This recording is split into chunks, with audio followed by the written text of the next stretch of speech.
With your help, we can continue to fight for freedom, reach new audiences, and bring important information to the public free of charge. This is not possible without your generosity. Join our quest for the truth and our freedom and donate today, telling it as it is. This is today's News Talk, The World Today. Good afternoon if you're in Australia. If you're in the UK and you've heard that, it's like, I have to stop taking those Quaaludes with that whiskey. It's morning in the UK, by the way. It's 9 after 6 in the morning, and I'm sure there is somewhere there's some blue sky. We're on the Gold Coast in Australia too, by the way, in Queensland.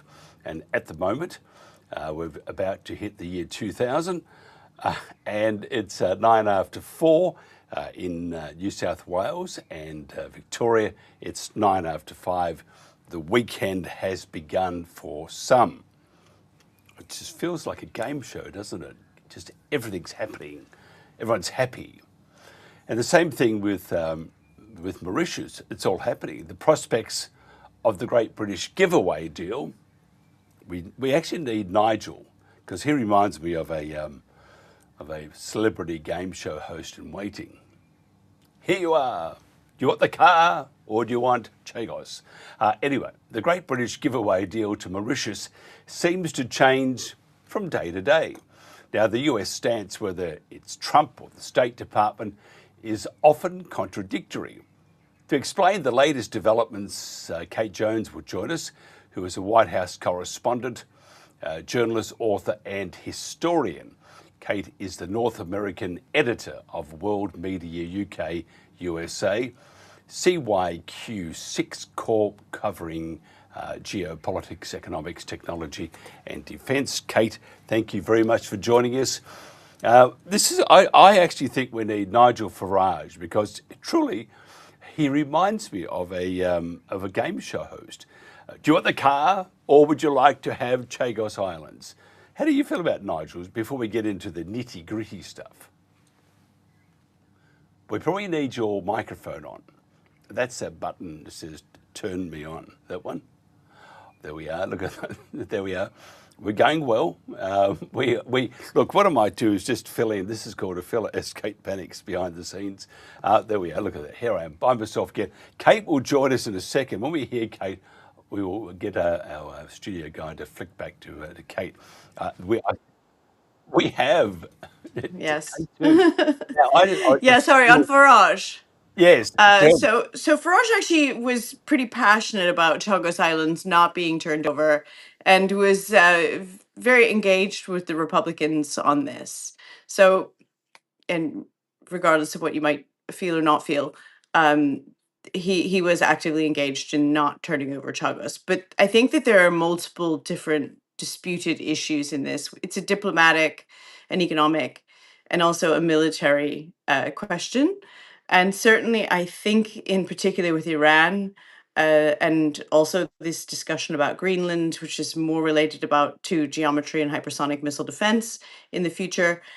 I think it's just that distances are shortening in terms of missile, the delay on the amount of time in which you can intercept, but also the distance in which they can fly is shifting, and it's causing a certain level of panic. And so that is why Greenland, and that is also why Chagos Island suddenly has become a very sharp question mark. If you can imagine right now, the United States has to get agreement from the United Kingdom to strike Iran.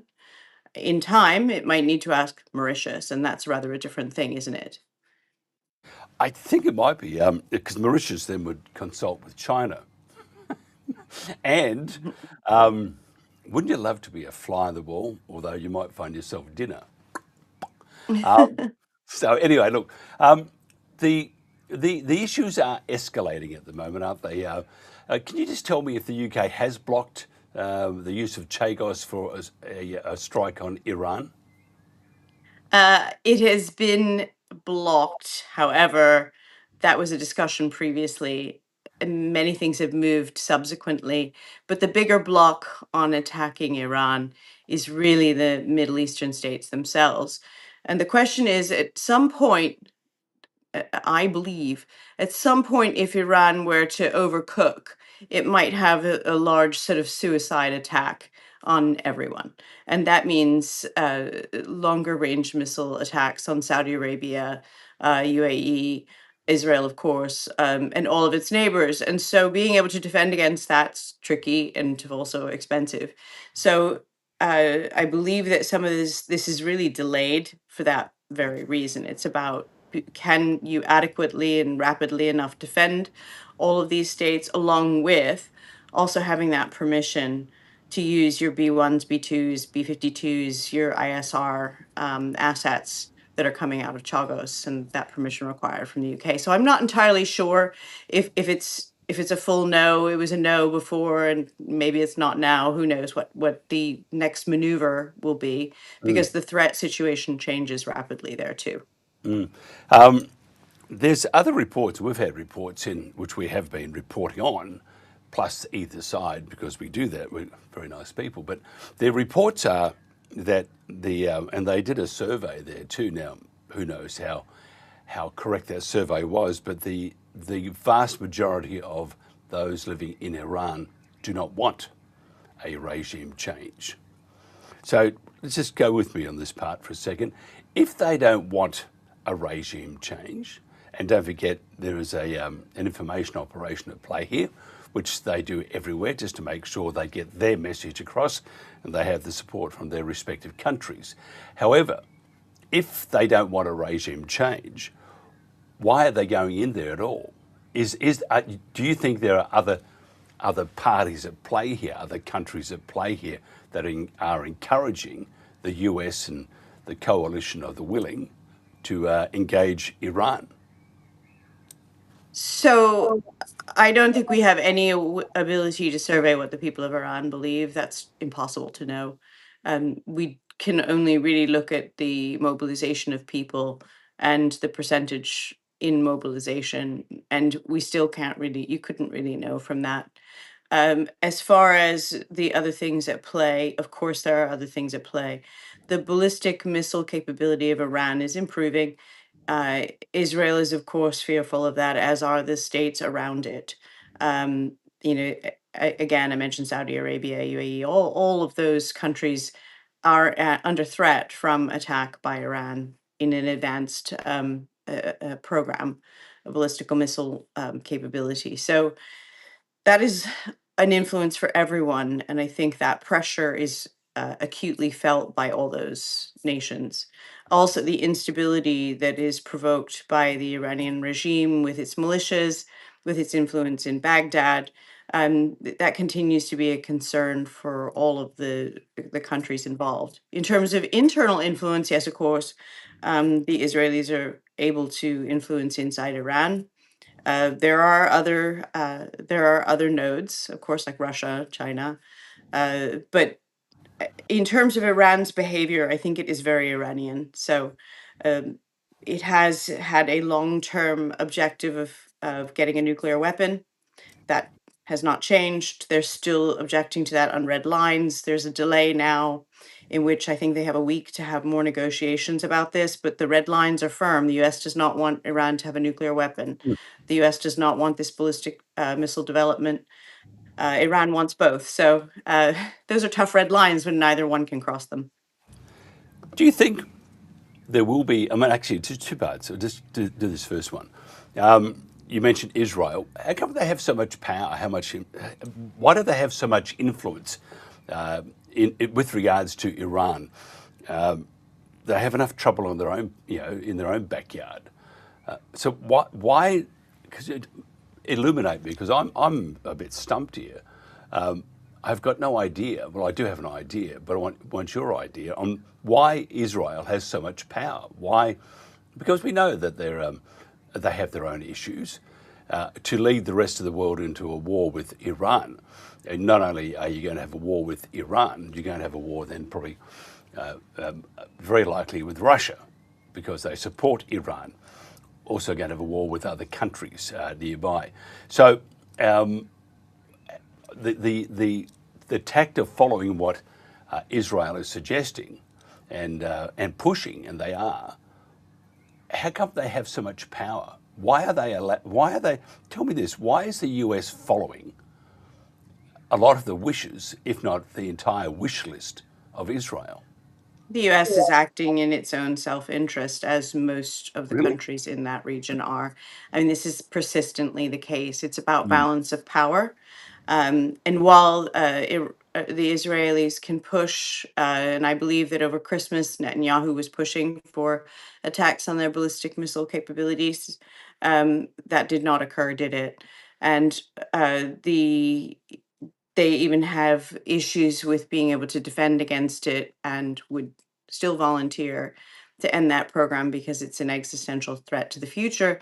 Iran, of course, has tons of influence in that region because it too is working to balance its own power. Each one does things to balance power.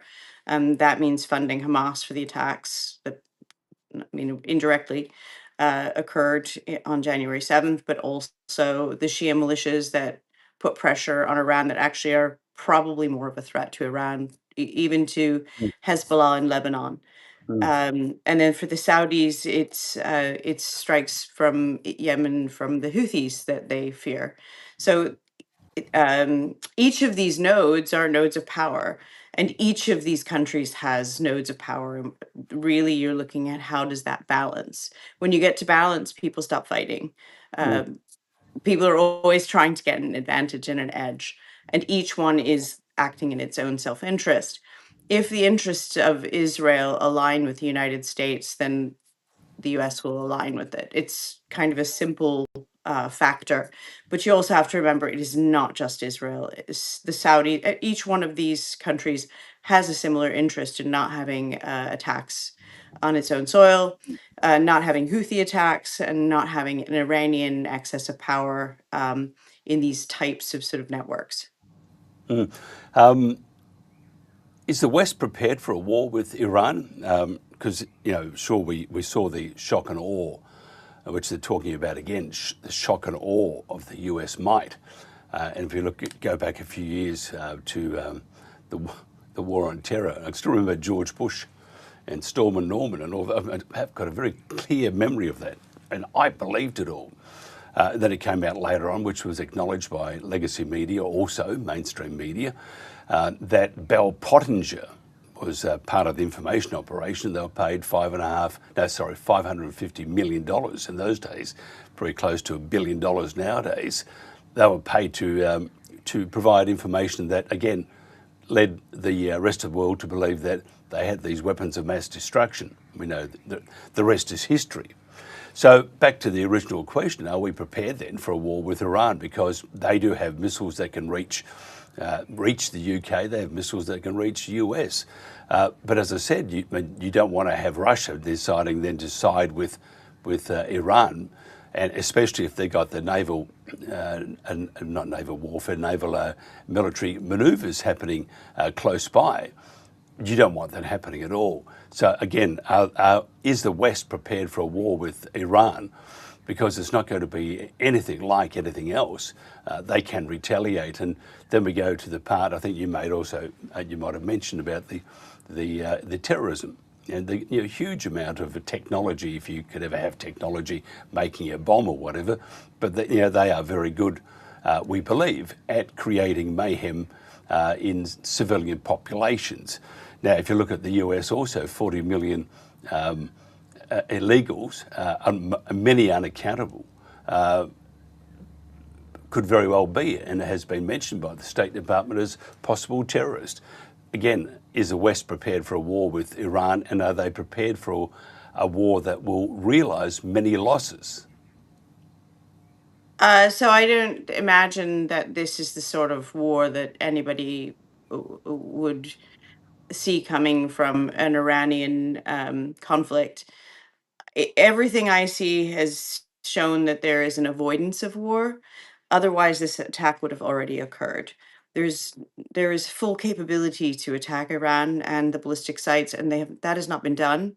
The U.S. has held back, and I think the bigger fear is if there is a failure of the state, then there might be action by the state that was sudden and unpredictable. And but I think that objective is to negotiate out of this one. That is, all signs are pointing to that. However, I think there are tipping points at which the risk is too high of some sort of attack, generalized attack against the neighbors, were the regime to believe it was going to fall. Mm. As far as what would a war with Iran look like, um, I wouldn't. I would imagine that there might be some bombings of these sites, perhaps this Israeli activity internally, certainly a large population overtaking the streets in the capital. And I think it's possible that the military itself could turn away from its current leader. So I don't think that we're really looking at that kind of destabilization, large scale war, and more advanced regional conflict on its own. I think it's really a question over what the population of Iran does, whether or not instability in the regime causes some sort of other internal controls to shift. I think there is always going to be concern of things like civil war inside if there was a full toppling of the regime. And then there is future concern because the country has been led in by authoritarians and without decentralized control for so long. It's hard to imagine implementing some other system and having some other structure. Also, if it were to fail, it's possible that you just have another leader that is quite similar to take the place. So I don't, but I still don't see large scale war. I think the higher risk with Iran is a sort of semi suicidal series of strikes against its neighbors to go out with a bang, if you like. The other thing is also the Russia bit, because I mean this and Russia do their war games close by, and if you have the this US Armada, which is it's gigantic, I understand that that Trump is creating some fear amongst those in Iran that we've got 430,000 ships out there and more coming. But if you have Russia involved, and they do their war games, and the reports are they'll be doing war games at about the same time as if there is a conflict. How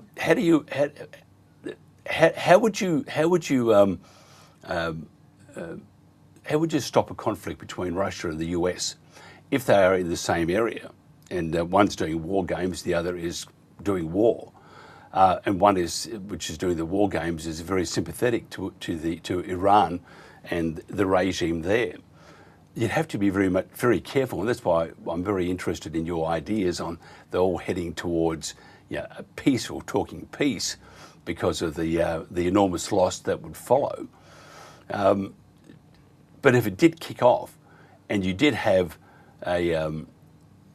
losses on either side caused by the US or by the Russians, it changes the whole dynamics of it, doesn't it? And that's and even though you're talking about peace, the world was yesterday was on fire with that. It's probably going to happen within 24, 48 hours.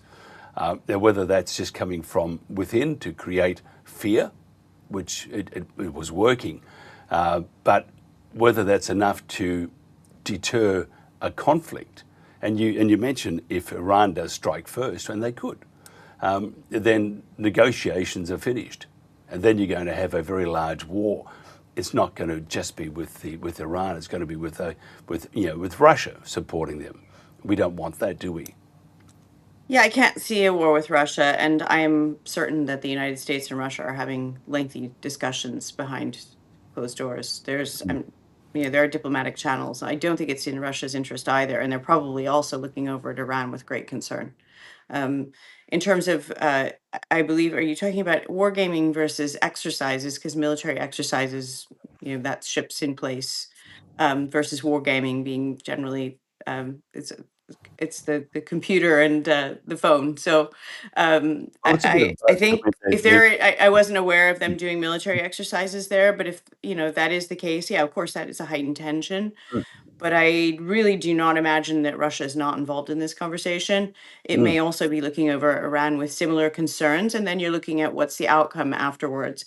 But the bigger question for Iran is, will it topple from the interior? Will it remain as it has? And this is just one more hiccup, and all carries on. Will it be some sort of attack on the ballistic sites at some point, whether that's this year, next year, a year, tomorrow?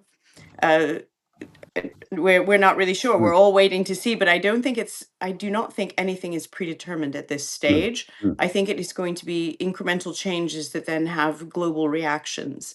And I do believe that everyone is in that conversation and no one is left out. So my concern for some sort of global war is zero, in terms of Russia. I also think that this is a highly protective force, and I think that the number of ships is a show of support for all of the nations around Iran. mm, Um, it's for all of its neighbors, and to prevent that sort of an attack, to be able to have the interceptor capability in particular. mm, Unless the United States actually does go out and make a strike, again, possible, don't know. But I do think that what you're seeing is the oil market reaction. The oil markets have reacted with the assumption that there will be an attack. That also feeds other assumptions. There are indicators from inside Iran. I've heard things that there's an imagination that there will be attacks within some short. It was supposed to mm, be right after the Board of Peace, but obviously that did not occur. Um, that was at least one of the hot tips I had.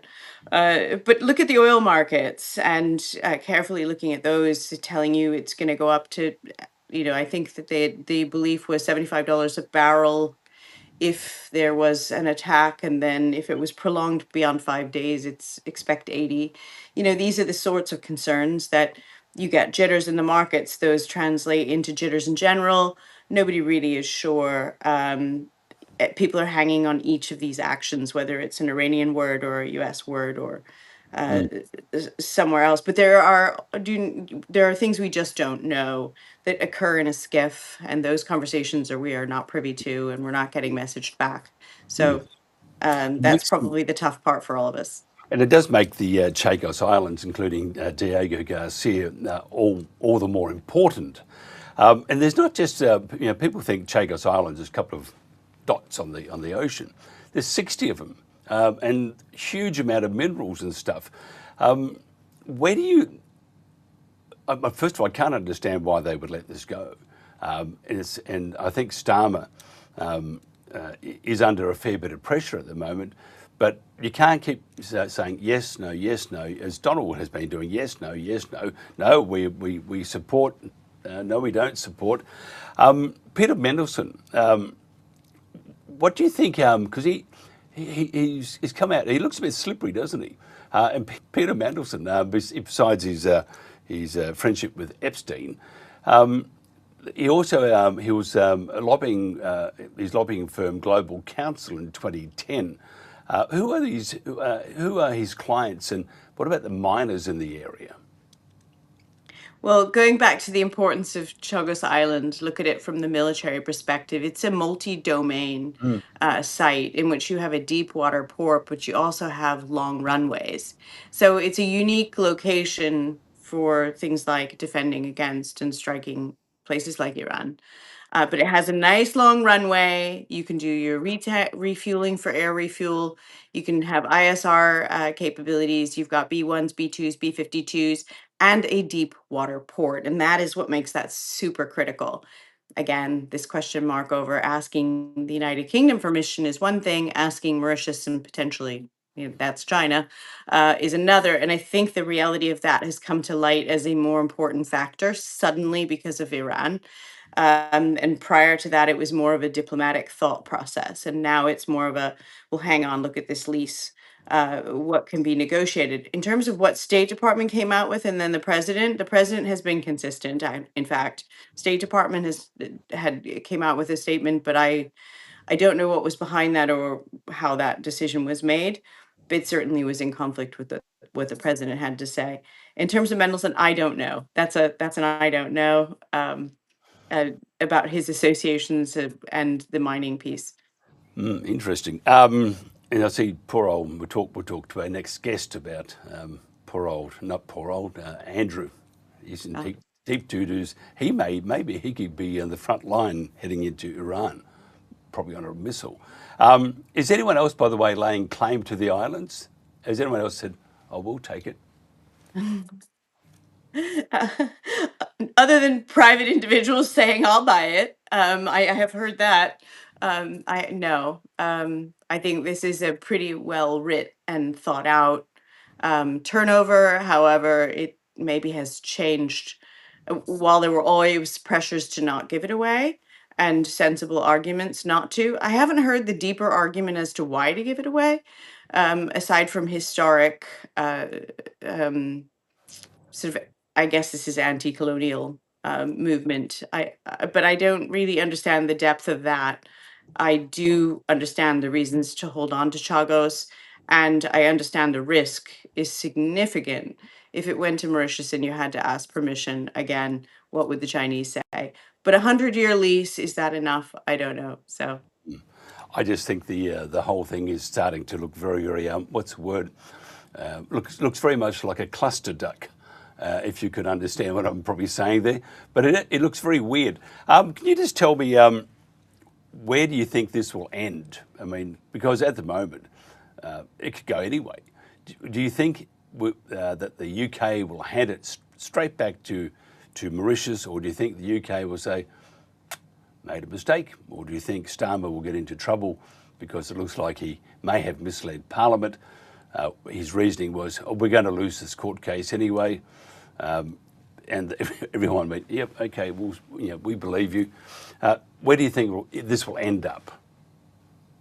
So I think we all just need to get out a bingo card right now and just fill in some of those squares, and we can put, will Iran be bombed in the next 24 hours, the next week? Will Chagos Island be handed over? Will the United States have hypersonic missile defense in Greenland, and who will own it? Will there be ice cutters? How will the Arctic go? Will Russia and Ukraine war end?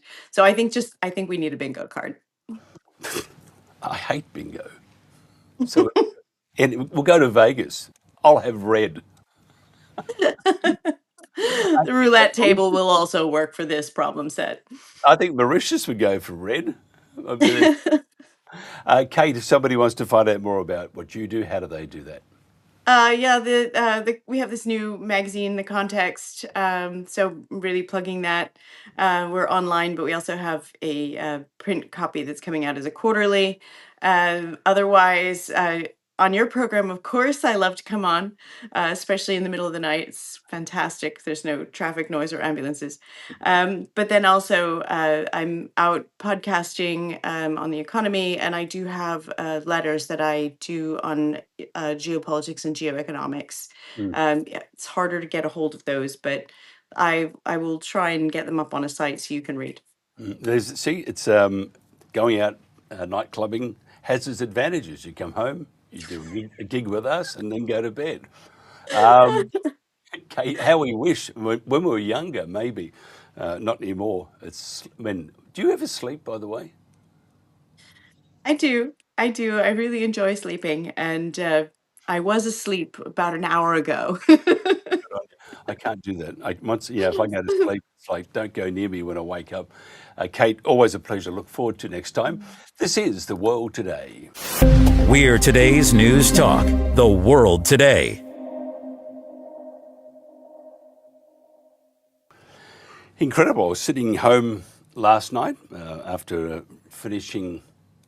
Actually, we didn't do a show yesterday. We had meetings and stuff. So sitting home, and Basil Valentine sends me this message through, and it said, Andrew Mountbatten Windsor has been arrested. And it was like, oh my lordy lord, my wife who loves the monarchy. Oh my lordy lord, it's like because she loves the Queenie and all those. Just very, very. One of her favourites was the Queen. Anyway, my wife's whole world was coming apart just about because Prince Andrew was being arrested. We're going to find out more. He's now been released from custody after being arrested on suspicion of misconduct in public office. Oh, really? The sex allegations surrounding his association with Jeffrey Epstein are not relevant to this arrest. Hello. Ian Pelham Turner specialises in the royal family commentary, politics, and promoting British issues across the world. He worked behind the scenes at number 10 Downing Street. What if you saw the cat there? Creating media opportunities for Prime Minister John Major's government. Ian has worked extensively over the past 14 years with Australian media outlets and just about understands what we're saying. Ian, how are you? You probably need to turn the microphone on, Ian. That's the one there. There we are. So relaxed, and you just... What about that? No, we still have it off. What I might do is just go to... I'll just go to a full frame here. If they would just push, thank you very much.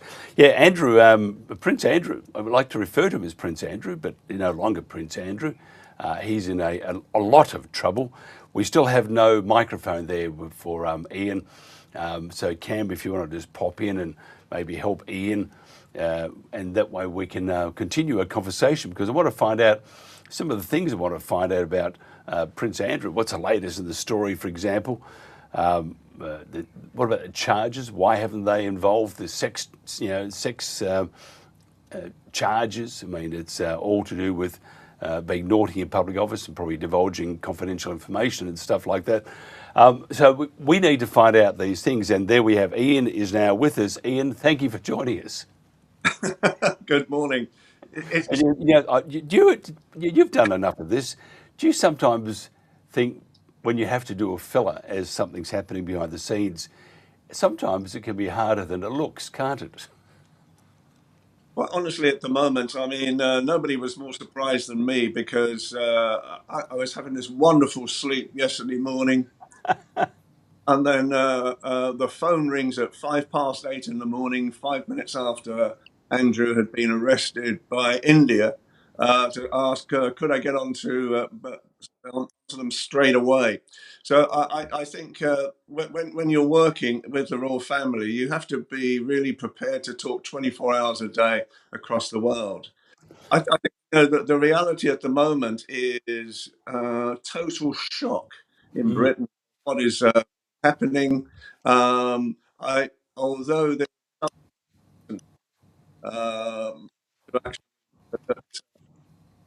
Andrew may be asked to actually give an interview by the police, nobody thought that he would be arrested. So, as I say, when you sit in the world of royalty, you never know what's going to happen next. Yeah, it's a real shock to the entire system. But charges have not yet been laid, or that's what they're telling us. Yeah. Can you tell me if you think there were sufficient grounds for arrest, or do you think this was a bit of a show and tell?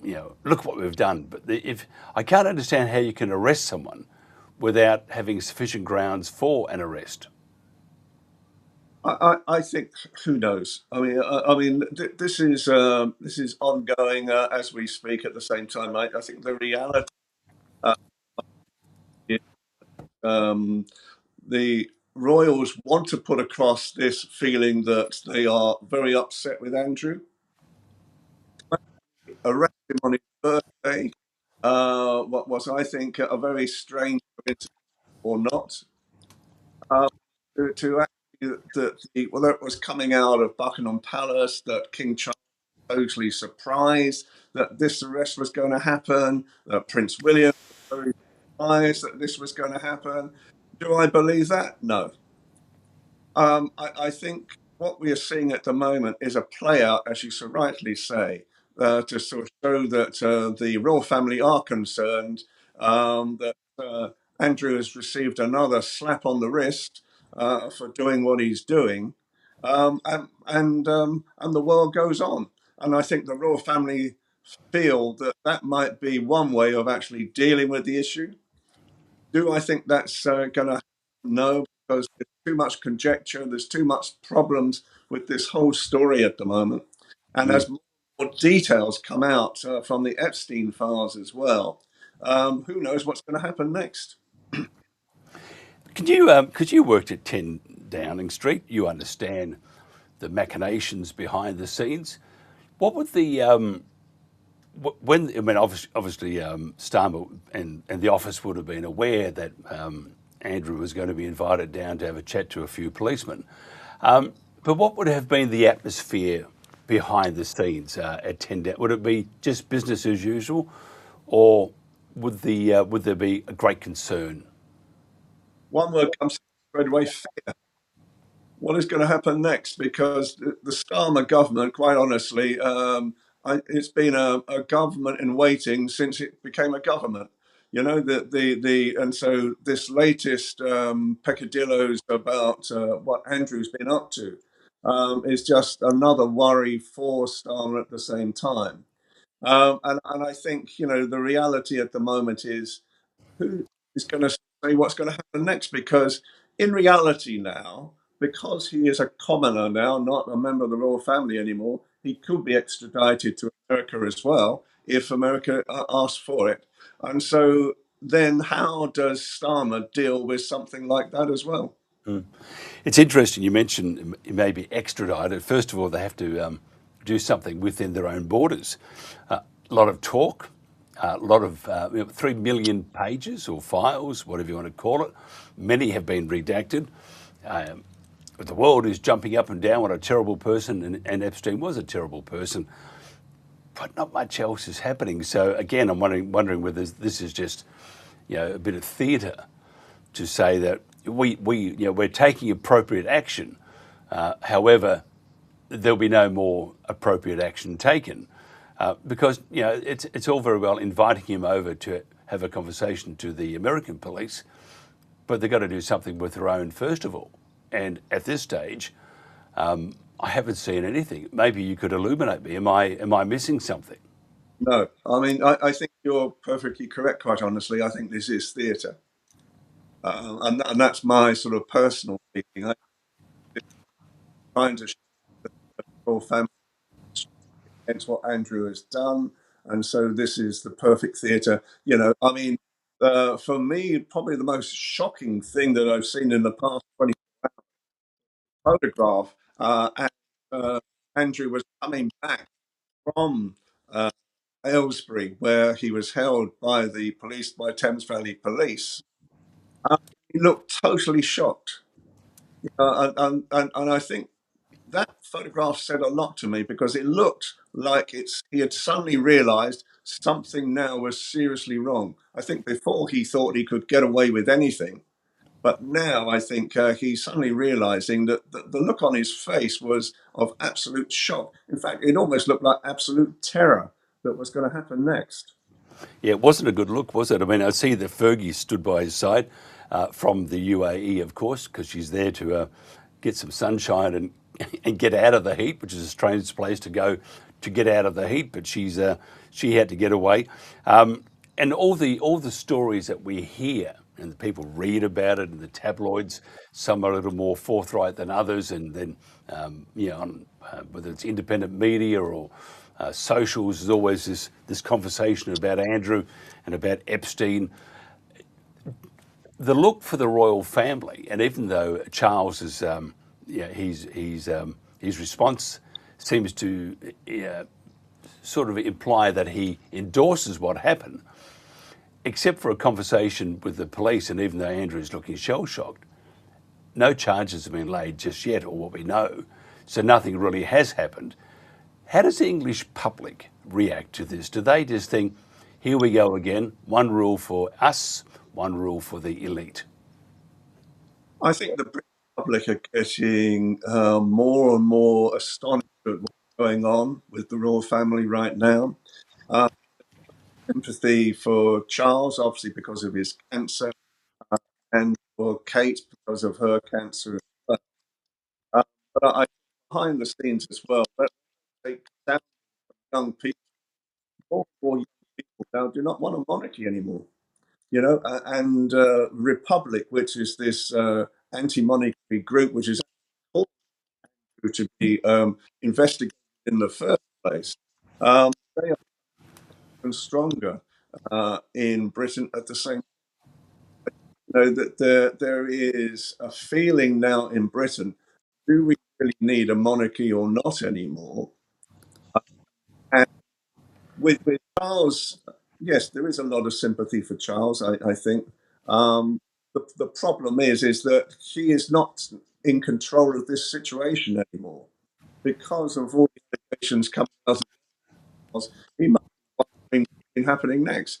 No doubt behind the scenes, he's been having talks with his brother about, is there any more skeletons in the cupboard to come out? And obviously, Andrew just can't remember, because he probably allegedly was been involved with so many things that he may not be able to remember what all the things that have been photographed with at the same time. So I think right now I think the British public uh, that this that they either send him to America. There needs to be an addressed situation on all of this, and I think with King Charles, he has always really been regarded as someone who can never make up his mind. William is the one behind the throne who is really pushing for everything to sort of happen nowadays. So we will see I think, over the next few weeks. But who knows? As I say, this is a rolling, fast news situation already. He may very well charge. Who knows? Got to keep reading the mirror. Sorry, I was joking about that, by the way.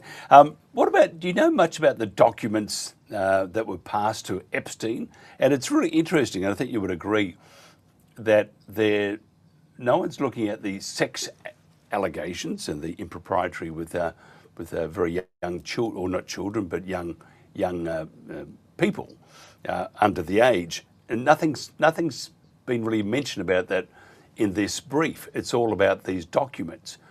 Do you have any idea what they are? I don't really. I mean, he basically, it happened when he was a trade envoy. Apparently, he got some confidential notes sent to him. Allegedly, 5 minutes later, he passed them on to Epstein. And so, as a trade envoy, then he's obviously under restrictions, DNAs, and NDA at the same time. And so I think whatever they were, it's never made public anyway. What these were, but going way of the sex angles as well.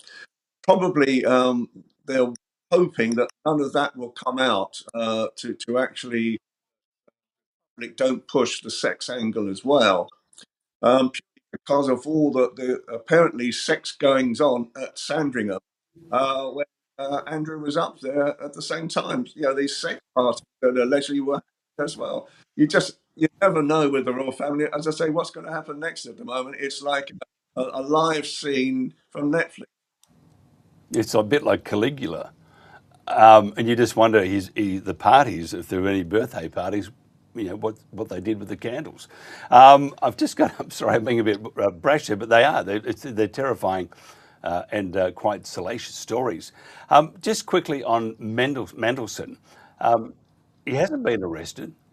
We believe he hasn't been arrested. And there's just a police investigation. What do you think? I mean, this again, I'm asking you to look into a cup of tea here and look at the future, and using probably your knowledge and your gut feel. Do you think Mandelson will be charged at all, or do you think, because if you look at Andrew, they're focusing on the documents, they're not focusing on the impropriety with children. So if there's no documents, maybe Chagos might be something there, but generally he really hasn't got a whole lot to hang his hat on, except for the alleged impropriety with children. Yeah, well, there's a rule in government that if a story rolls on for over 7 days, then they have to take action. 7 days. And so I think, right now with Peter Mandelson, Lord Mandelson, as he is at the moment, they will slap him on the wrist. He may lose his peerage. they don't really want the government, I would say, from a political stance, don't really want too many people looking into the full circumstances behind something like this to have a court at the same time, because it just adds another nail in the coffin for Starmer. I mean, everybody is wondering at the moment what's going to happen in May after the local elections. And if there is such a bad response by the British public to the Starmer government, all hell is going to break loose anyway. But the last thing that Starmer wants at the moment wants any more intrigue about Mandel's in any way, shape, or form. And in some ways, ironically, probably happy that this Andrews story is taking the headlines and takes the heat off them. Yeah, it's all quite juicy though, and again, the Daily Mirror would be really rocketing along with this stuff. What do you think is going to happen in the future? Do you think? I mean, look at Mandelson, for example. Does he lose his peerage and move in, rents a room from Andrew, or vice versa? Because they could almost compare notes. Or does the government just roll over this? Hopefully, roll over. Does the monarchy just roll over this? Does the Met, which has a terrible record with solving crimes, do they just roll over it, or do you think there are some surprises? Because Nigel Farage said other names will be coming out, and he'd sort of want to hope that his name is not one of them. Although, for him to say that, you probably think he's fairly safe there. But if there are other names to come out, well, this thing could gather some air, could move forward a bit more, or do you think it's just going to, as I said, roll over and just fizzle out? No, I don't think it's allowed, quite honestly. I think basically the media sent blood now, and this is going to be sort of something. I mean, on the 4th of July this year, I'll be celebrating 60 years as a journalist. I've seen everything, in my time in politics as well. Uh, and I remember previous court cases of the past that went on for months, even years, that ended up at the Old Bailey. Who knows what's going to really happen at the moment, because this government is teetering on the edge of collapse anyway. The royal family may be teetering on the collapse as well, because I think more and more people are saying that Charles should leave becoming king and give it to William, a more modern look. There is so much intrigue going on at the moment. It is a guessing game. It's as simple as that. The things that I hear behind the scenes about what Andrew was happening, how much money he's got, all the alleged businesses that he's got across the world, the palace that he's been offered in Abu Dhabi for him to retire to with Sarah. Who knows? Even visit him there as well. So it is these times when people like myself, people like yourself, it keeps us in a job because we just. Yeah, I agree. It does keep us in a job, but we've seen other. You and I have seen other scandals, but this one sort of includes the whole world and the elite or government in many countries. And if Nigel is right, part of the part that I find interesting is the names. Release these names and see who else is implicated. We may get shocked. And a senator in the US has said that she's seen the names, and that the names are shocking. So who knows? And a lot of these names will be innocent too. So you don't want to tarnish and kill their reputation. So what do you do? Who knows? Lovely chatting with you, by the way.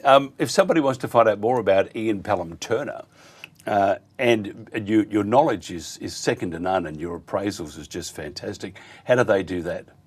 It's just Google me. I mean, there's all sorts of ways of contacting me, quite honestly. And I say, I mean, these days I'm an open book. Just Google my name, and there's all sorts of contact details, especially on LinkedIn as well, how to get hold of me.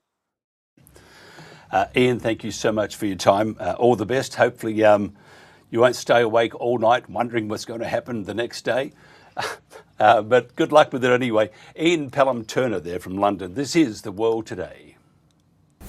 With the latest information and analysis of major events from around the world, this is today's News Talk, The World Today.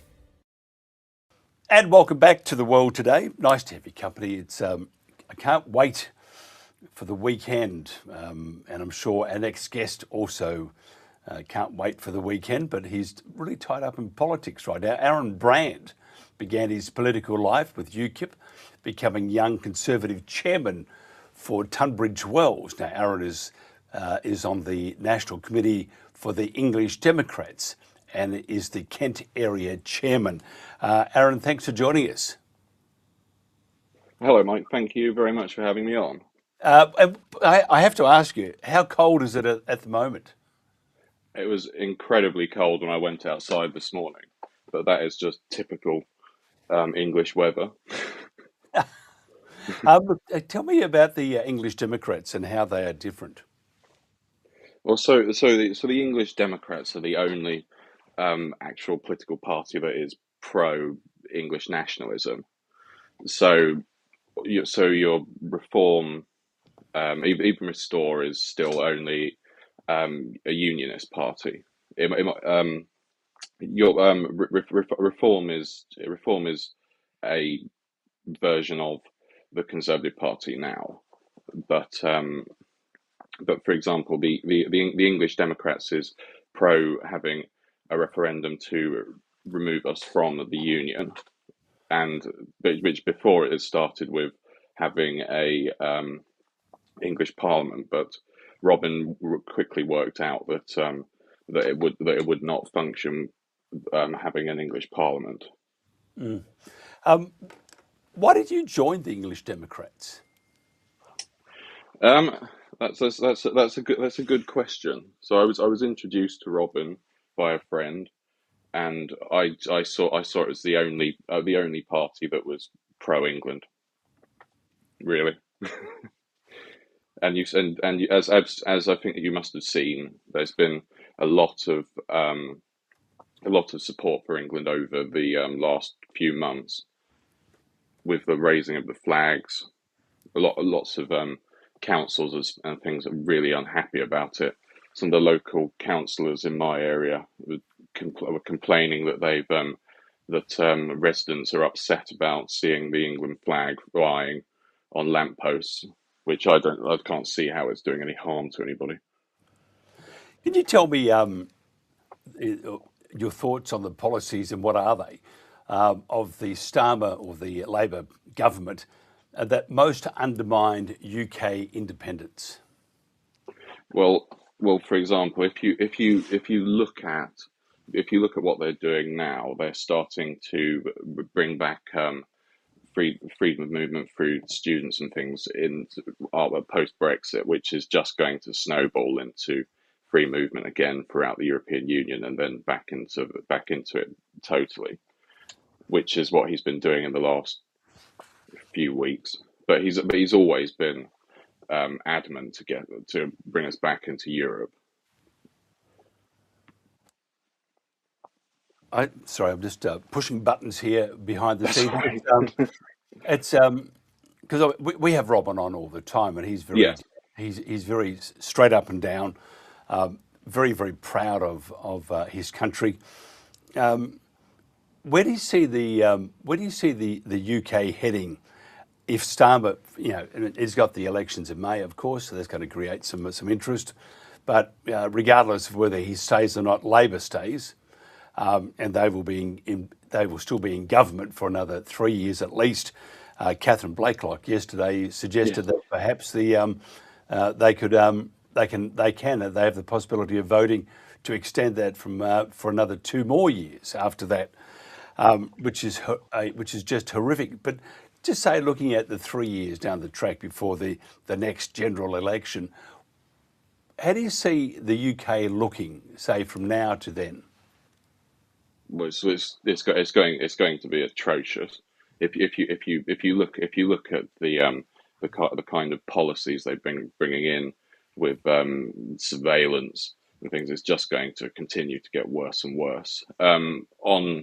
On Catherine Blakelock's point about extending it, I think it was a law that was passed in 1701, I believe, which brought it.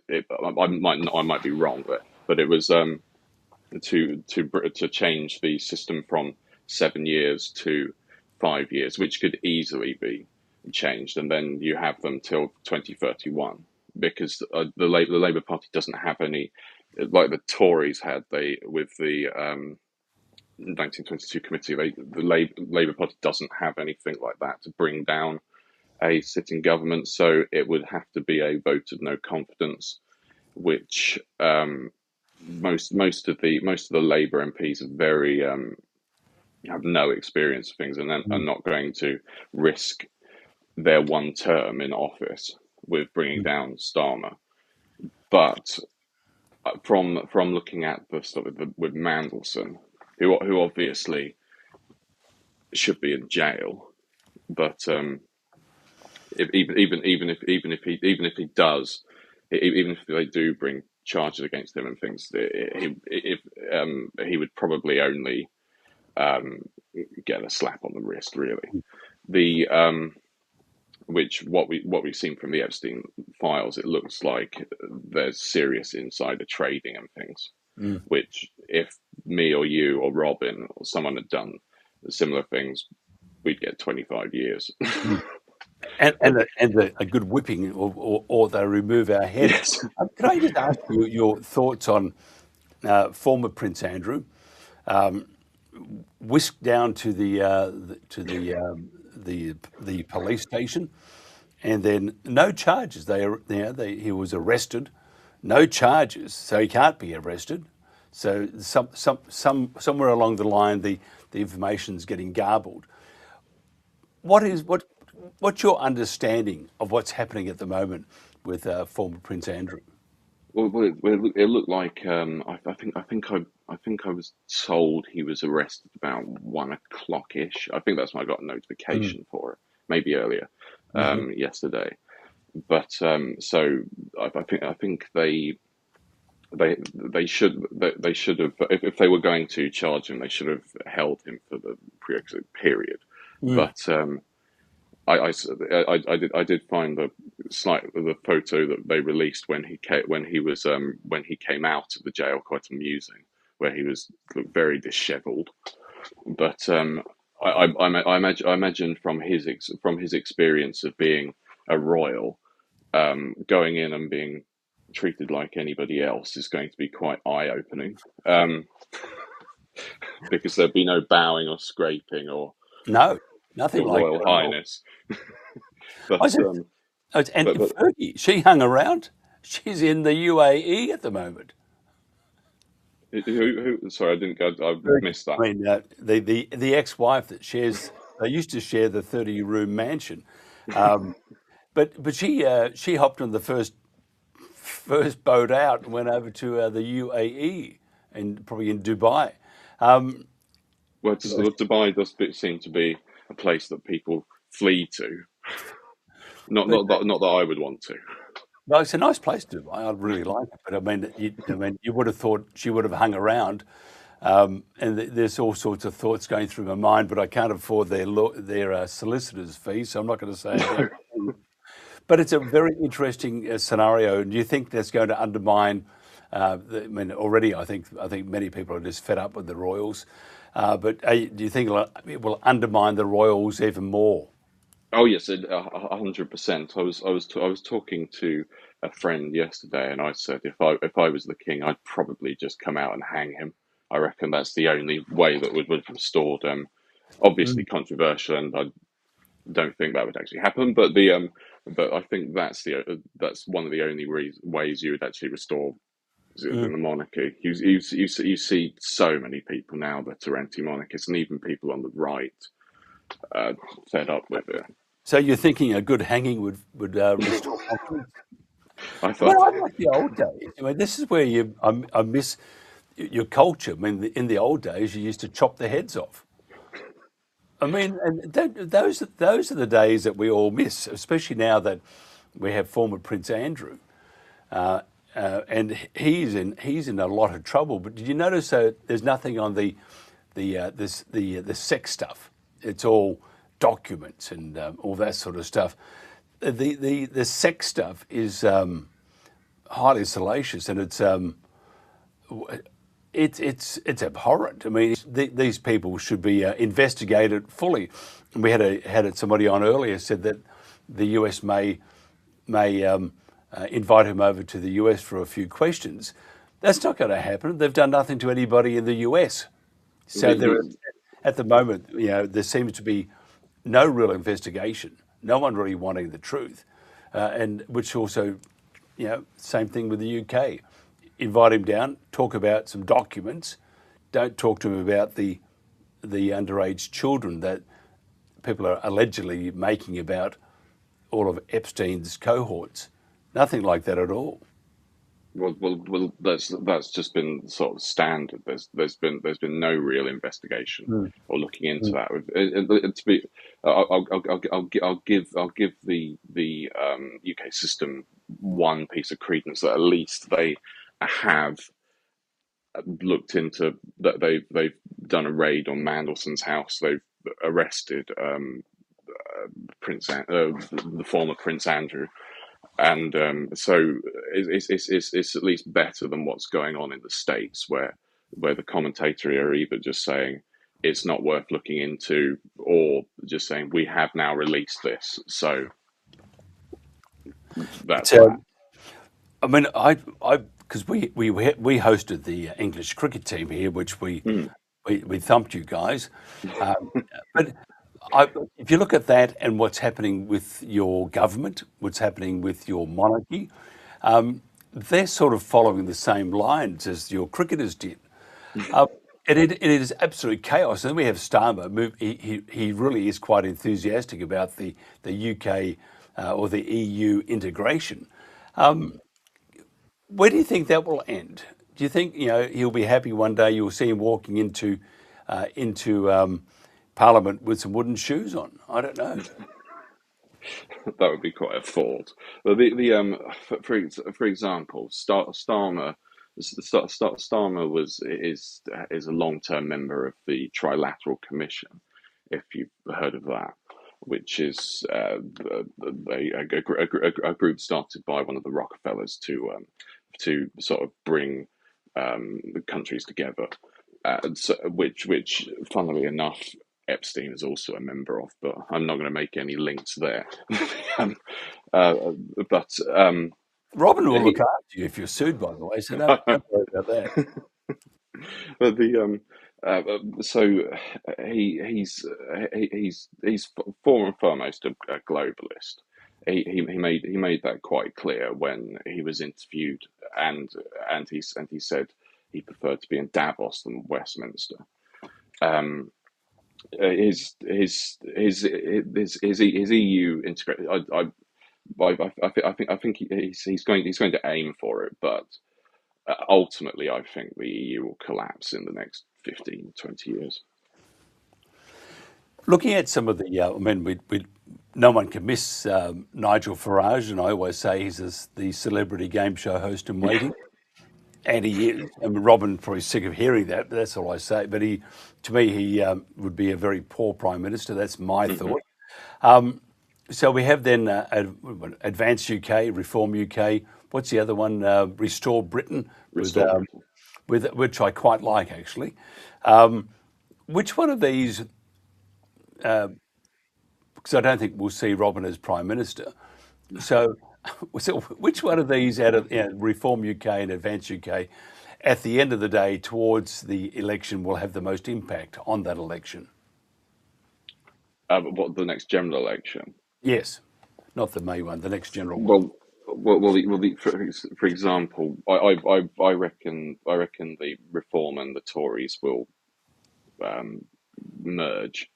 And you'll just have if Farage gets in, he'll just have a repeat of the Johnson cabinet, which is just utterly treasonous, and where their idea of getting Brexit done was then to implement their global Britain agenda, which was to instead of having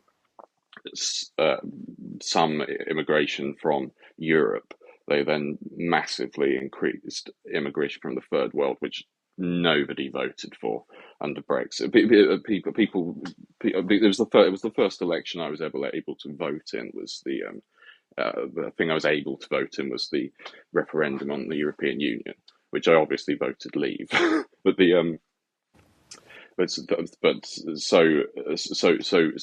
people were primarily doing it on sovereignty and immigration. So nobody was wanting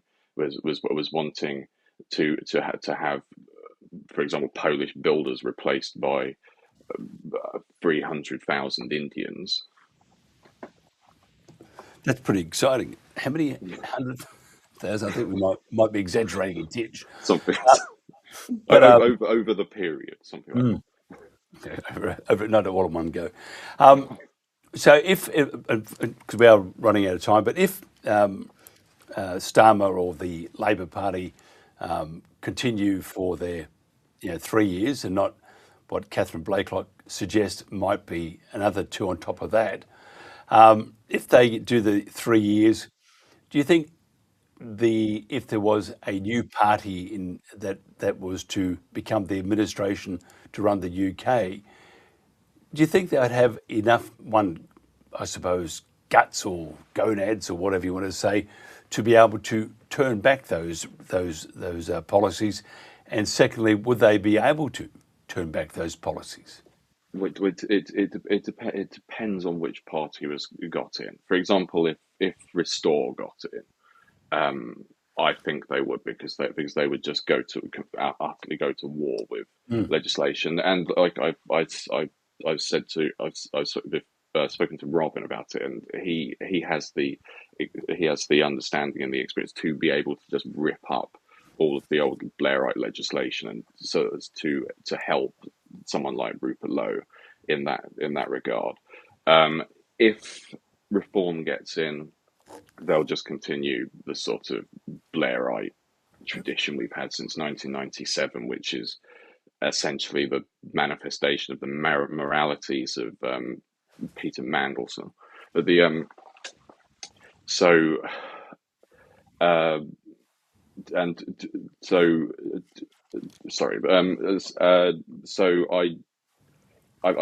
I really hope Reform doesn't get in at this point. I was pleased when Farage got elected in the last general election, but then I quite quickly realised how bad it was. One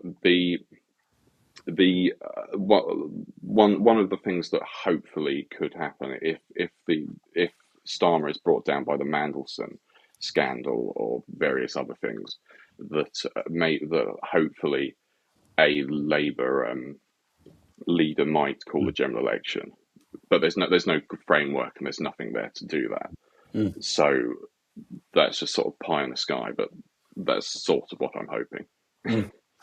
Look, Aaron, thank you very much for spending some time with us. Aaron Brand there. But if somebody wants to find out about what you do or about the English Democrats, how do they do that? Well, you can go on to the English Democrats website. We have Twitter. We have a YouTube page. I don't think anything's been uploaded for a while. You can go onto my personal Twitter, which is Aaron Brand. Aaron J Brand 1. Or you can go on to Robin. Robin's got the muskets in his office. We Yes. always go to Robin first. And probably a very good bottle of whiskey hiding too. But don't tell him I've just got an empire. A pleasure chatting to you. I'll be in trouble next time, I can tell you that. Aaron Brand, thank you very much for your time. Thank you very much. This is The World Today.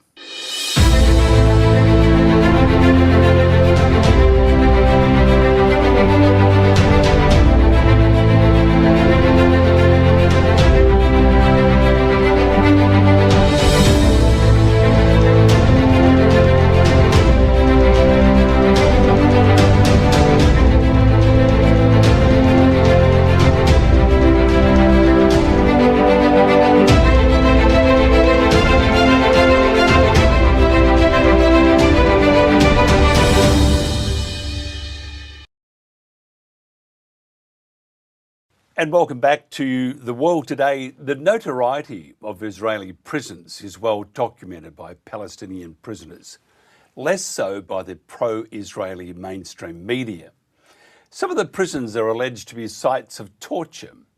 A new report entitled Living Hell by the Israeli Information Center for Human Rights in the Occupied Territories described Israeli prisons as a network of torture camps. The report also concludes that Israel's prison authorities, the judiciary and political class are complicit in the systematic abuse and sexual violence. Dr. Frank Romano, a dear friend of ours, is here. He's been to enjoy some of the prisons, 4 times. Frank, thanks for joining us. It's a pleasure, Mike. It's always a pleasure. Even under the circumstances of the theme for today, it's a terrible to be theme. with you. Yeah. But we do need to talk about it because the violations of human rights is just it's just never ending. Frank, you've been in prison in Israel many times. Tell us about your experiences, and did each one differ? Absolutely. The first time, the sort of long-term time, was when I was living with the Bedouins east of Jerusalem, and there was a bulldozer coming in to destroy this permanent Bedouin town called Kana Akmar, that had a permanent school. They weren't nomads, and so we had no weapons. So we got in front of the bulldozer. Fortunately, the bulldozer was stopped, and even to this day, the town stands. But I was hauled off to Moscovia prison. Moscovia prison is an ignominious example of one of the biggest torturous prisons that exist in Israel, located in Jerusalem. But since I am French American, I was not put into the torture chamber, but they had another scheme, another twisted scheme, along with all the twisted torturous devices they've used against Palestinians. They thought one up for non-Palestinians. And what they did was they put me in a cell with these probably convicted murderers, Jewish convicted murderers, that knew that I was an activist for Palestine. And within a few minutes, they started beating me up. So I was bloody and beaten, but I resisted and yelled and screamed, made a big scandal. So the guards had to open the door because there were other prisoners listening to this. If I hadn't said anything, or somehow they were to shut me up, I may not have survived it, and finally was released and put in solitary confinement. So the way the Israeli government was going to get rid of me through torture or kill me was to put me in a cell with crazy, Zionist prisoners. That's just one example. The other times I was interrogated, so forth, after organizing demonstrations in Israel. But the last 2 times where I was in prison for at least a week was after the Hondola, which I'm an owner of, the Freedom Flotilla on its way to Gaza was intercepted, and then I was in prison for a week. That was an Israeli prison. I think it was near Tel Aviv, and it was tough conditions, bed bugs, and there were cockroaches, and we were treated like animals, but not. We were on a hunger strike, and it was desperate, but we were at least given water. And we were able to see I was able to see the French consulate. The American consulate completely ignored the American prisoners there. That the second time I was in prison was very recently, only about 4 months ago, when the global Samud Flotilla boats were intercepted. Now Ben Gvir made it clear to the press that we were going to be treated like terrorists. And right off the boat, when we were intercepted into the administrative procedure area in Ashdod, Israeli port, we were thrown to the ground, very hot ground. So we were burning, our knees were burning, and we were told to bend over and place our head on the ground. So our foreheads were burning. They were yelling and screaming and pulling at us. And some of us stayed in that position, a terrible position, for over 2 hours. So that was much worse. And then we were hauled off to Kitsiot prison in the Negev desert. And that was a very rough, tough, and rumble place. We continued our hunger strikes, and we were, we'll talk about this. This happens much more systematically against Palestinians, Mike. But we were deprived of medication and other, things that Israelis and other governments are supposed to comply with Geneva Convention standards in prison. Frank, I could understand if you went there with some gelignite bombs, machine guns, plutonium, any of that. That would mean that you wanted to do something within Israel. Tell me I would probably think the scariest thing that you guys would have been bringing into the area probably would have been love, and probably some medical supplies and stuff like that.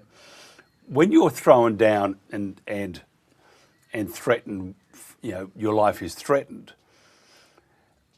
Of course, your government would come in and help you, wouldn't they? They would be behind you and they would say, you can't treat our citizens like this. Frank Romano is not a terrorist, and we can see that. You're probably an agitator because you have full right to be that, but you are not a terrorist by any stretch of the imagination. To be treated in such a way, can you just rattle off a few examples of where it would contravene international law? Yeah, absolutely. And just to add to what you said about the scariest things that we brought, the Hamdullah was dedicated to children. So that was another scary thing we were bringing. Not arms, not threats, not violence, but baby formula. You got to watch out. No, that's pretty deadly. Baby formula. You'll have the idea. They'll be after you. Yes. Yeah, the kids are dying, and of course the people are dying of starvation and so forth. Mm-hmm. But to get to the main question here, well, first of all, there's over 9,000 Palestinians in prison, and what I'm going to focus on is the B'Tselem. Really shown that these twisted Israeli authorities, these Nazi-like authorities, have turned the prison system into a devious network of torture camps, torture chambers. And you could say it's like the coordinated onslaught against like the Palestinian society, almost intended to destroy the existence of this collective. And the genocide in Gaza and the ethnic cleansing in the West Bank are all part of this policy. So there have been many prisoners, young prisoners, and full of life, that have died in prisons. You wonder if these young prisoners have died, over 84 of them since October 2023. You'd think, what did they do to them once they got into prison? They were subjected to systematic abuse, physical and psychological violence, inhumane conditions, deliberate starvation.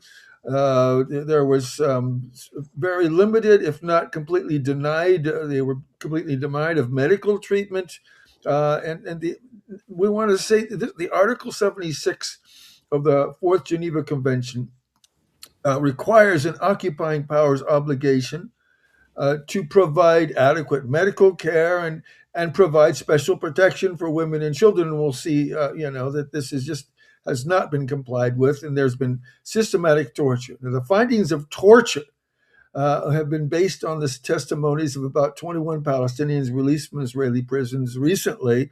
They described absolutely unbelievable violence, sexual violence, in particular in custody, forced stripping, several injuries to genitals, beatings, attacks involving dogs, and penetration with various objects, whether they've been women and children. And now we talked about, Mike, me being on the Samud boat. Well, the last experience where we were on the global Samud Flotilla boats, 44 of them. We were followed by the FFC, a big FFC boat, the Conscience, that, remember, if you recall, was bombed way back in Malta a year or two ago. A German journalist, Anna Ledke, who was aboard the Flotilla Conscience, was raped. She claimed that she was raped after resisting a forced strip search. So it came home to us. It wasn't just the Palestinians. It's mainly Palestinians that are being brutalized, but also some of the people that are on some of these Freedom Flotilla boats, these nonviolent protesters. And then they have this, I think it was referred to, the B'Tselem report, a disco room where electric shocks are administered regularly, and where prisoners are deprived of food and access to a toilet. It was unequivocal, according to the B'Tselem report, that Israel is continuing its systematic, institutionalized policy of torture and abuse of Palestinian prisoners, approved and backed by the political system, the judicial system, because they've been trying to appeal some of these incarcerations and requiring lawyers and trying to get lawyers to represent them. And most of the courts have not allowed for the appeals or even allowed any, even required Palestinian prisoners to benefit from lawyers. And the media is complicit, of course, and the prison authorities themselves. Al Jazeera now has reported as early as late as February 2026 that Israel has transferred 54 Palestinian bodies, right, and human remains to families in Gaza, and there's clear evidence that they were mutilated, and it displayed clear evidence of torture. And so we have that, and now I can talk about minors, Mike, unless you have a question. No. Just minors have been treated. keep going, Yes. Frank. I need to hear it. Yes. Sure. Yeah, like the 2023 report, and there's been more since then, by Save the Children found widespread use of physical, emotional, and even sexual abuse against Palestinian children. It is found that of all the children detained, 86% were beaten, 69 were strip searched, 60% spent time in solitary confinement, 68% were denied any health care, and 58% were denied any visits and communication with family. I mean, it's tough enough for adults to have undergone that, but kids, in February 2025, for example, Israeli authorities detained a kid who's 15 years old. His name was Mohammed Zahar Ibrahim, and he was accused of rock throwing, which allegations his family denied. He was set to be tried by an Israeli military court and was subjected to torture, had no contact with his parents for 8 to 9 months, and if convicted, would have been convicted for up to 20 years, would have been subject to a sentence for up to 20 years in prison. The Convention on Human Rights for Children, ratified by Israel in 1991, states that imprisonment of children must only be used as a measure of last resort. But in reality, imprisonment is systematic. It's the most common form of punishment for Palestinian children, and is definitely not punishment of last resort. There are no specialized procedures dealing with children for arrest. For instance, at age of 12 years old, Palestinian children can be arrested and subject to the same procedures that adults are. And with all the Palestinian residents of the occupied Palestinian territories, children are tried in military courts. And they're not allowed often lawyers, even to have family or witnesses with them. They can even be held and have been held. The children have been held incommunicado, often in substandard conditions up to 8 days, during which time they have absolutely no access to, and that's when they're first arrested, access to family or lawyers. And they're rarely accorded bail. And if they request anything, normally the court denies it. And so under Article 9 of the International Convention on Civil Political Rights, which Israel ratified in 1991, Israel is required to provide due process in pretrial detention. And Article 14 imposes obligations dealing with the right to, for instance, a fair trial. Clearly, these international standards have been violated uh, with respect to adults, and in particular with respect to children. Now, we can talk about administrative detention as well, if you like. And also, I want to talk about when we were in prison and the deprivation of medication. That's to say, the deprivation of access to healthcare and adequate food. We can talk about that as well, Mike. We have about 7 minutes, so go for it. Okay. Yes. So just administrative detention has gotten a lot of press already. I don't want to go over and over this, but the overwhelming majority of Palestinian prisoners have been arrested under this quasi-judicial process known as administrative detention, under which Palestinians are initially jailed for 6 months. And their detention can be repeatedly extended for an indefinite period of time without charge or trial. Let me just emphasize this, Mike, without charge or trial. Now, think of it. If you can imagine it, I definitely can imagine it because I was incarcerated at least 4 times in Israel, not knowing you're incarcerated, you're behind 4 walls, you're just sitting there in often a cold and abandoned cell with cockroaches and bed bugs and who knows what else. And you have no idea when you'll go to trial, when you'll be released. You think that maybe you'll never leave this place. Administrative detention orders are issued on the basis of secret evidence, and often legal counsel has no access to it. Detainees cannot properly defend themselves. That's a manifest violation of due process rights under Article 9 of the International Convention of Civil and Political Rights, violation of the Fourth Geneva Convention that contains several provisions providing for due process and administrative justice guarantees. And it says willfully depriving a protected person of the rights of fair and regular trial is clear violation.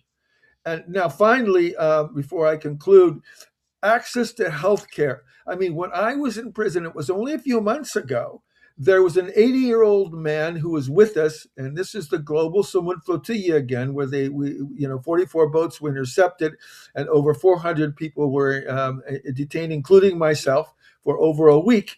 An 80-year-old man needed insulin. He was a diabetic and could have died. And the Israeli authorities, the guards, and the authorities themselves prevented him from access to insulin, even though said that we would be medicated, and waited 3 days until this person was in dire straits, when finally we yelled and screamed and made mayhem in prison, and finally he was allowed to be medicated. Not to mention there was an influencer with us, a young man who had extreme anxiety attacks, and yelling and screaming like a madman, and was not given his medication. Under Article 76 of the Fourth Geneva Convention, occupying power's obligation to provide adequate medical care absolutely violated, as violated systematically with respect to Palestinians. But thinking of all the deaths of the prisoner, you know that most of those deaths were caused by the lack of proper medical attention that they are deprived of. So clear international standards are being violated. In conclusion, the findings have confirmed, B'Tselem and other findings, that the pattern of abuse already highlighted in the report, that you mentioned, Mike, report called Welcome to Hell, states, despite mounting evidence and numerous reports on Israeli torture camps, the international community continues to grant this regime full immunity, effectively legitimizing the continued torture, oppression, and ethnic cleansing of Palestinians, and abandoning the victims. And don't forget, since I think October 2023, I think 84 Palestinians have died in Israeli custody as a result of torture and denial of medical treatment. Just one more thing. We've got about 2 minutes to go. What's your thoughts on the death penalty law that the Israeli government is currently advancing? That's going to be another tool in Israel's hands to kill Palestinians. Absolutely, and the making the plans for the execution of possibly hundreds of prisoners is is beyond frightening, because if the Palestinians are given their due process rights as they're not given now, could you imagine you're in prison and you've been accused of serious crimes, but you're not getting a fair trial, which most likely they won't, as what's happening now. And now Israel is allowed the death sentence, which means you can be executed just maybe after a very, like a kangaroo court. Execution could be forthcoming. And you might be not allowed to have proper representation, most likely not. And it will be expedited. Can you imagine? Normally in any country, a death sentence accusation, normally the trial goes on for a while and the evidence provided. Can you imagine a kangaroo court now allowed to condemn Palestinians for death sentences? And of course, we have Ben Gvir in the back applauding this. It's very, very unsettling and the risk of many Palestinians being executed now without a fair trial, without due process. It's very disturbing. And we do need to talk more about this and probably even get into greater detail. Frank, if somebody wants to find out more about you, how do they do that? No, just Frank Romano, Love and Terror 5, or Frank Romano, just put in Palestine, or Frank Romano, Freedom Flotilla, or Sumud, and I'm there everywhere, Instagram, Facebook, and so forth, and there'll be places where people can access communication with me, and I welcome that.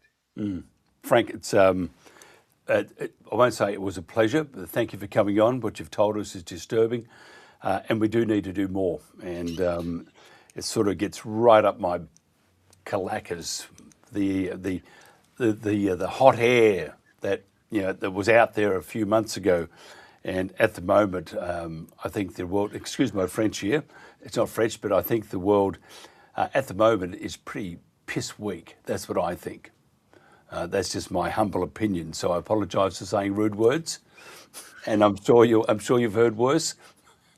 But it is the world at the moment needs to do a lot more, and you could say a lot worse and be quite relevant to this, and it's just so skewed now with the complicity of the world. It's just unbelievable, and especially talking with prisoners that are completely helpless. Yep, it's terrible. Mankind should not treat humans this way. Frank Romano, Dr. Frank Romano, thank you very much. We'll do this again very shortly. That's it for the week. That's it for the world today. Have a great weekend. Tomorrow in Queensland, it's going to be about 30 degrees, sunshine. The pool looks great. The barbecue, I can smell the barbecue cooking at the moment, and a couple of reds or a scotch. That's my weekend. I hope you have a good one too. I believe where Frank is at the moment, it's a bit cool, so Frank will be eating in. This is The World Today. With your help, we can continue to fight for freedom, reach new audiences, and bring important information to the public free of charge. This is not possible without your generosity. Join our quest for the truth and our freedom and donate today, telling it as it is. This is today's News Talk, The World Today.